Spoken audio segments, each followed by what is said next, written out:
महाराष्ट्रात महाशिवरात्रीला अनन्यसाधारण महत्त्व आहे। त्यामुळे माण तालुक्यातील महत्त्वाचे धार्मिक तीर्थक्षेत्र असलेल्या शिखर शिंगणापूरमध्ये मोठी गर्दी होणार आहे। दरवर्षी लाखो भाविक येऊन या ठिकाणी असणाऱ्या शंभू महादेवाला आळवत असतात, साकडे घालत असतात। परराज्यातूनही भाविक या ठिकाणी मोठ्या संख्येने उपस्थित राहत प्रभू शंकराचं दर्शन घेत असतात। महिला भाविक महाशिवरात्री निमित्त आपल्या पतीसाठी व्रत उपासना करत असतात।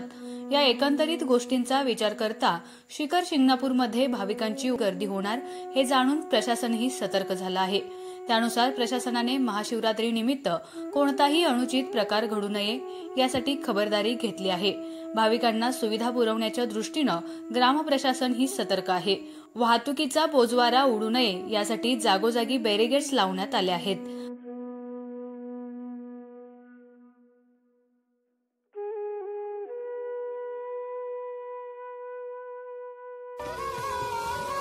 आमच्या खबर गावाकडची या चॅनलला सबस्क्राइब करा, लाईक करा आणि आमचे व्हिडिओ शेअर करा। धन्यवाद।